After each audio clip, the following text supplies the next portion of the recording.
Hello and welcome to Learn Data. It's great to have you on this channel. I'm Nilesh, and in this video, we are going to begin a journey into supervised learning. And in this very first video in this series, we'll talk about the common terminologies that I'll be using in these videos. So here is a list, and we'll go through one by one. And this is just an introduction, and there's no math or in-depth intuition about each of these topics. This is just to give you a heads up on what it means when that particular term is used in on a slide in upcoming videos. So trend, test, and validation, what does it mean? Usually in machine learning, when you are going to train a model, you'll have a set of data, and that data needs to be divided into most of the time three different sets: train, validation, and test set in different proportions. So proportions can vary. I've shown them here on the slide, where trained data would be largest, could be 60% trained, 20% validation, and 20% test. And the reason why this is done is because when you have created the reason why we need a test set is because when you're working on developing a model, it needs to be generalized in such a way that it is able to predict accurately on a data that it has not seen before, and therefore the test set represents the data set that the model has not seen before. And so if it generalizes well on the test set, it means that it will generalize well on it has a high chance that it will generalize well on the real world data set outside the test set as well. Now, why do we need validation set? The reason is because when we train a data on the train set, it has to be validated or tested on a new data set, uh, so that we can, if it and that new data set can be a validation data set. So when it is tested on validation data set, and if the model is not working properly, we can go back and change the model, train it again on the train set, and check it on validation set, and go through these loops to optimize the model. And once we are satisfied with the model, then we can go with the final model and test it on the test set. So that's the whole idea between train, test, and validation sets. And the most of the videos you'll see that the names x underscore train is used for train data set, y underscore train again is for the targets for the train data set, and similarly xval, yval, and xtest, ytest. There is also sometimes a term used as development set, so that could be similar to a validation set, uh, uh, where you can assign a certain proportion of data set to be used for the development set as well. Now, what is cross validation? Uh, in the previous slide, we saw that we have a validation set, but in that case, we are testing on the validation set only once after the model has been trained. Now, the idea there, one thought process is that we are not using the data in the validation set for training, and if we use that data in training, then maybe a model would train better.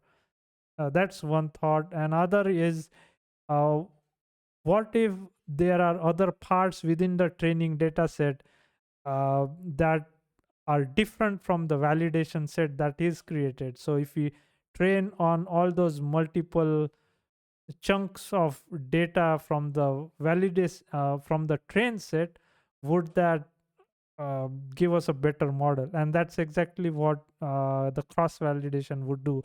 Here we divide the data into train and test set, and then the train set is divided into, let's say here we have divided the train set into 5 folds for the first iteration, and in that 5 folds, one fold is considered as a validation data, a chunk of data for validation. Here fold 1 is for validation. You train the model on the remaining folds and then validate it on the fold 1. Then in the next iteration we set fold 2 for validation, then train on others, and then validate on fold 2, and similarly up to the uh, fifth split here, and train on the first 4 folds and validate on the fifth fold. And once the model is ready, then we can go ahead and test it on the test data set. So that's what is cross validation. So it is more rigorous than simply having one validation data set allocated. Beyond this, there is something called as GridSearchCV.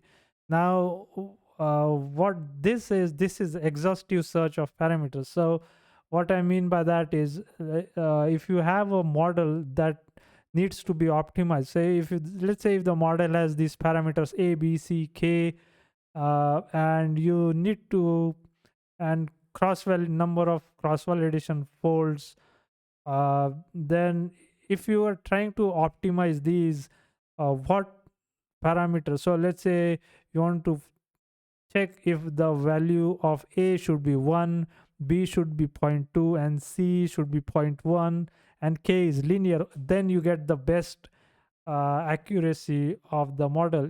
If that's that could be found out by using GridSearchCV. So it will go through each of these combinations, check the accuracy or other metric that you are using, and if it, and it will return it return the combination of these parameters that gives you the best value for the metric. So if it's accuracy, then it will return combination of parameters that gives you the highest accuracy, and then you can use that those values for parameters to use them in the next step in machine learning. Now, another set of words you'll commonly come across is supervised versus unsupervised learning. What supervised means is that you have a data set where the samples are labeled. So you'll have both X train and Y train.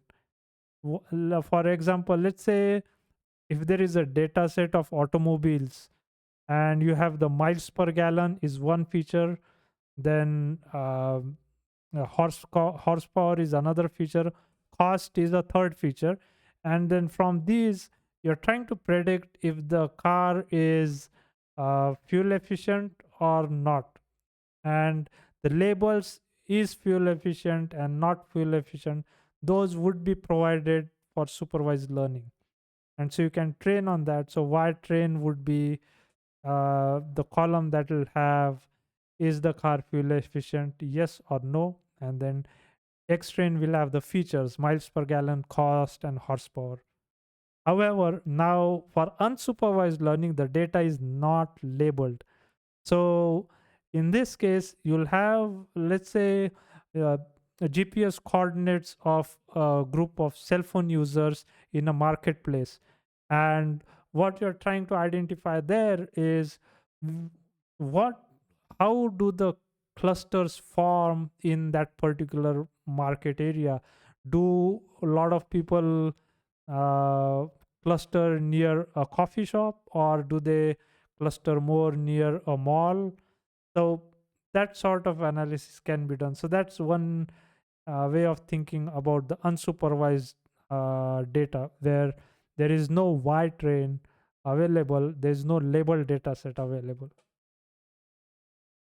Now, in classification versus regression, as you can see on the left plot, we have a classification. In classification, what we are trying to do is we are trying to identify groups of data points that are closer together. And here we can see that group 1 with green dots are closer, group 2 with sky blue dots are closer. So each of these group could have a separate meaning. For example, if feature 1 is let's say the amount of time a person is playing a computer game, and y-axis is the amount of money the person spends on in this game if there are any in-app purchases. Then here what you could say that these are the people who play longer and spend more money, so those could be segmented as a different type of player, and you could target them differently in marketing as compared to these players who spend less hours playing and spend less money in game in-app purchases. And on the right hand side, we have regression. So here, what we are trying to do is we are trying to fit a model to a set of data points to predict an outcome. So let's say on the x-axis we have a price of price of a car as it is increasing, and on the y-axis we have uh, it's on the y-axis, let's say we have the income of the people who buy these cars.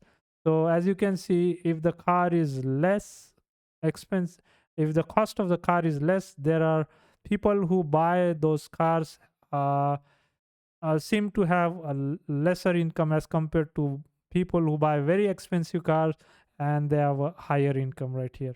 So when we fit a what we do in regression, we try to fit a model or fit a line which we can use to uh, uh, predict an outcome. So we could then, once we fit the line, we could say, okay, the price of the car is X. Can we predict what is the income? What could be the income of the person who would be buying this car? And then maybe we should target those income level people to market this car. And so that's how the regression could work. Now, these are three terms that you'll hear most often is overfit, underfit, and regularization. So on the left-hand side now plot, we have these green data points. And if you're trying to fit a model, uh, here this we see that the blue line is fitted to this particular data, and it fits really, really well. And it's almost perfect. It moves as the data moves. And is this a good thing? Yeah, and in machine learning it's not a good thing, because the whole objective of machine learning is to create a model that can generalize to a data set that a model has not seen before. So if the model fits too tightly to existing training data, then the chances are that it's not going to fit very well in the data that it has not seen. And therefore here what we call this particular case is overfitting, and we want to avoid overfitting. On the flip side, here is the in the middle we see a plot where the model does not fit at all, and that's what we call underfit. So in this case, the model simply goes through some of the data points, it misses most of the data points, and that's not desirable as well. So what is needed is a model that fits optimally through most of the data points in a way that even if in the unseen data these green dots, if they move a little bit, it does not affect the overall uh, predictive ability of that particular model that is fitted.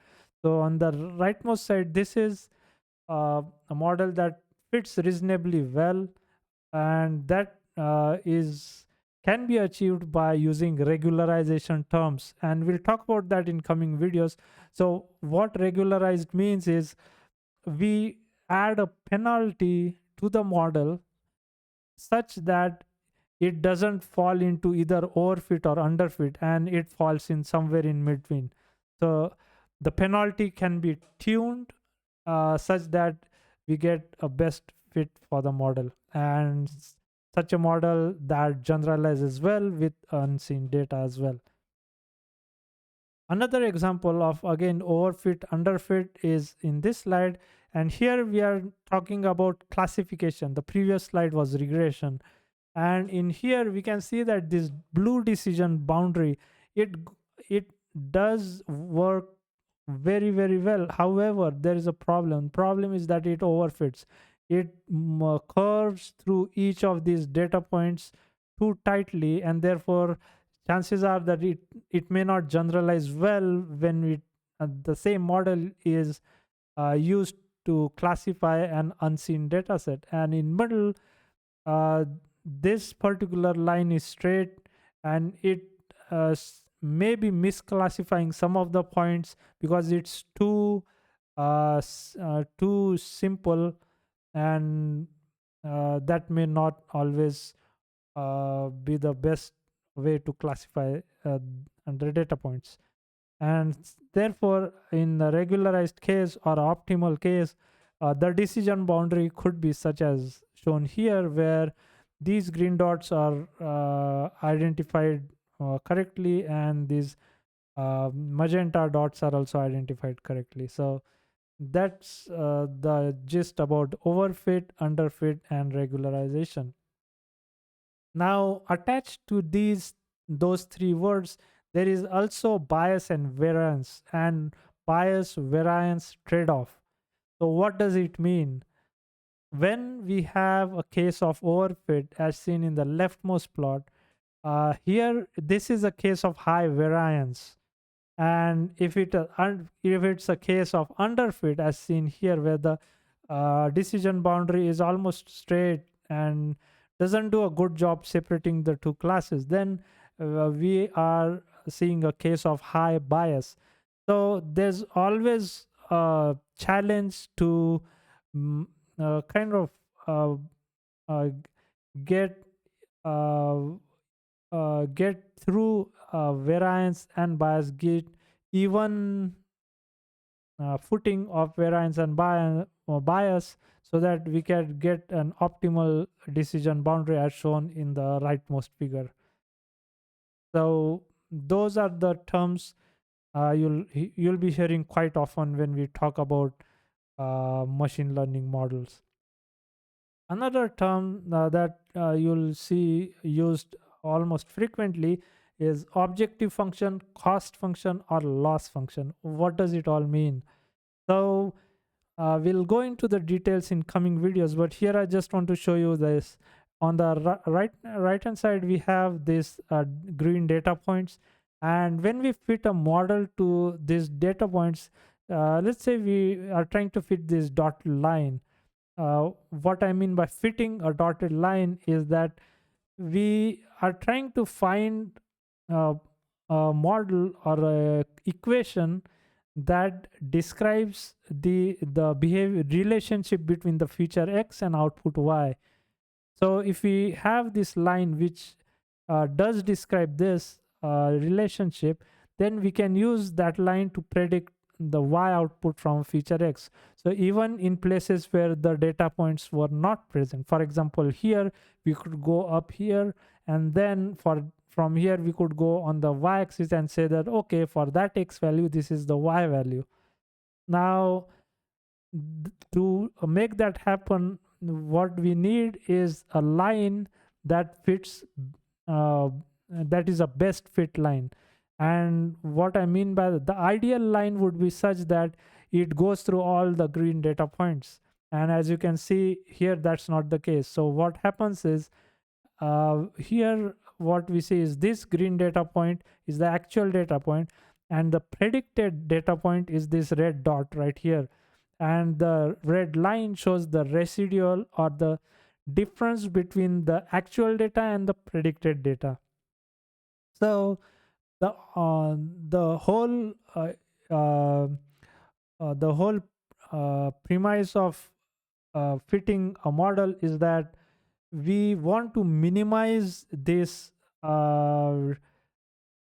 difference between the actual and predicted data, and the line or model that gives us this uh, lowest value of difference between the predicted and actual, we consider it as a best fit line or best model. And to do that numerically, we create a set of equation as shown here, which is called as objective function, cost function, or loss function. Sometimes they have a specific meaning, but here I'm using it interchangeably. So for in this equation, what we have is x.